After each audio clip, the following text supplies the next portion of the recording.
Hi guys, good afternoon. At ngayon, tuturuan ko kayo kung paano mag-input sa PMS form. At saka huwag niyong i-share ito sa Facebook kasi private lang to para sa BIPSO Biliran Campus ng mga empleyado. Okay, ready na ba kayo? Okay. So guys, ito na yung mga forms. Bali 5 silang lahat.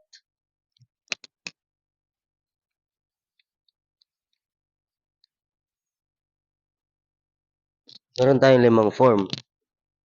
At ang form 1 ay entitled QA PMS-001. Ito yung nilalaman niya. Makikita nyo sa sinend ko na empty. Palitan nyo na lang yung dito sa taas. Yung supply office or kaya kung anong office sa inyo. Tsaka ito yung nakasulat dito. Yan nakasulat dyan. Kita ninyo? Yan lang yung mga gamit na meron kami dito. Desktop, computer, yan. Basta guys, yung nakikita lang na available sa inyong office. Huwag ninyong lalagyan ng mga hindi available sa inyong office. Yung mga hindi nakikita. Got it? Ito ngayon, yung code niya is ito. SO-1. Saan ko nakuha yan, guys? Yung code lang yan na binigay namin sa mga bagay-bagay. Kaya, hindi yan yung property number. Yan lang yung code. Copy? Okay. Tsaka, makikita niyo date acquired based yan sa naka-MR.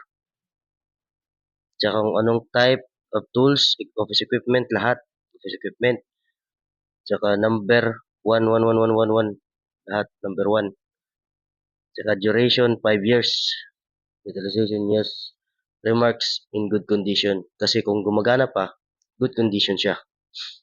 Nakuha nyo guys? Okay, ito. Yung dapat natin i-prepare. Tsaka kung hindi nyo alam kung ano yung hindi ninyo alam kung ano yung ano ninyo, yung date acquired, magtanong lang kayo kay Madam Jolena. Kaya punta kayo dito sa office tapos sasagutin namin yung mga katanungan ninyo. Klaro? Okay, sige. Next. Ang pangalawang form ay ito. Ito yung tinatawag na General Maintenance Schedule or PMS-002. Ito guys, kinopy-paste ko lang kung ano nandun sa first, tsaka ginawan ko na lang siya ng mga ganyan. Saan nakukuha yung mga letters na yan? Dito sa legend. Daily, monthly, weekly, semi-monthly, semi-annually, quarterly, annually. Depende sa kung ano anong dyan, tawag dyan, anong klase ng gamit ang nandyan sa inyong office. Yung mga nakikita lang, yung visible. Huwag nyo nang isama yung mga invisible. Pero, next is BPC QAA PMS 005. Ito guys, kinape-paste ko lang din. Tsaka sa period, nilagyan ko na lang ng September. Kasi periodically naman yung nilagay ko dito eh. Quarterly. Kaya sa September, yung last week ng quarter. Last month ng quarter. Tsaka man hour used. Estimated na ano yan guys, oras na nagamit mo yung isang bagay. Simula nung date of acquisition mo na makikita dito sa Form 1. Di ba? For example, ito, 2022. Nilagay ko 30,000 hours kasi sa isang taon meron tayong 10,000 hours. Tama ba? Kaya magtatatlong taon na, kaya 30,000 na lang. Tsaka problem encountered, slow processor. Ito guys, hindi naman necessarily mean na, so nasa na ba tayo guys? Marami kasing kliyente na antala. So ito na. Ayan, estimated man hour, yung nagamit mong oras sa kanya. Tsaka, ito kasi parang PPMP ba? Nalagay mo lang yung date kung kailan mo siya ipapa-maintenance. Dito, yan, September, blah, blah, blah. Gawan-gawan nyo na lang guys kung ano yan. Yung estimated time na realistic. Okay, klaro na. So, next form. Ito pala yung maintenance plan or schedule na unscheduled repair. Ito yung mga abrupt na repair and maintenance. Kaya hindi ko siya nilagyan kasi wala namang wala pa namang kaming nare-record na nagpa-repair na hindi pa nare-repair yung aming mga gamit.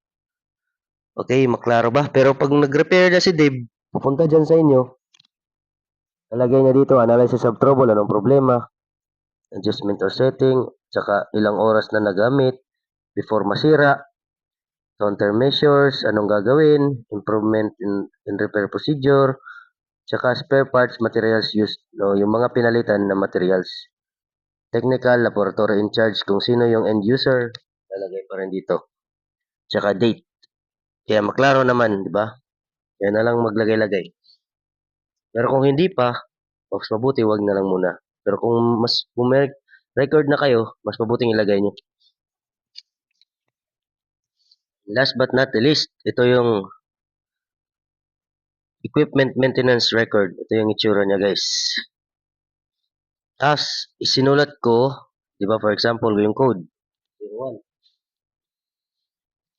Dito ko siya kinuha sa 01 na form. Yung code is SO-01. Lagay ko SO-01. Next, desktop computer. Tapos, kung ano yung brand niya. Trendsonic yung nakalagay. Nilagay ko Trendsonic. Desktop computer. Model type, desktop computer pa rin. Tsaka yung serial number niya, nandyan. Tapos kung paano nyo kukunin yung serial number, ito, video panoorin nyo. So, para they have Thursday afternoon kung sabay kulang ay finalize or isubmit na nila Thursday afternoon because Friday we will have our management committee meeting. What do you think? Mga kuwan, mga heads. The suggestion.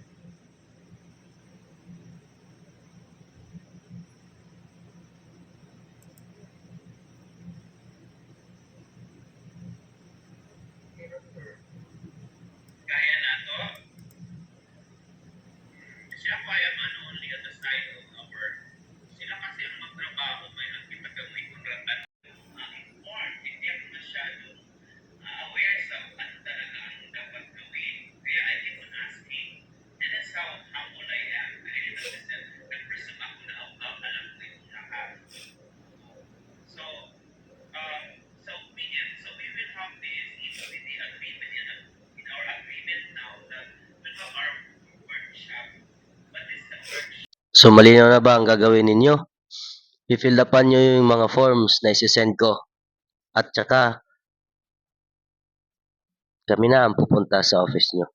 Tsaka regarding dito sa code SO-01-02, pwede namang gawan nyo ng sariling code ang inyong mga equipment. For example, registrar R-01, ganyan. O kaya sa admin office o sa budget office B-01. Sa cashier's office C, kasi nagsisimula sa C yung cashier na word, di ba? C-01, blah blah blah, and so on. For example naman sa accounting office A-01, blah blah blah. Tsaka, and so on, and so on. Sa agriculture office AG, Agri-01. Ganyan. Tsaka, yun guys, simple pattern lang. Huwag kayong masyadong magpapanik. At magpanik na kayo pag hindi nyo na alam ang gagawin. Kaya, message lang si Madam Julina. Kung may contact kayo, kung may mga tanong kayo, punta lang kayo dito sa office. Nandito lang kami. Tsaka by the way, ang ating ISO ay sa September 4, 2025. Malapit na guys.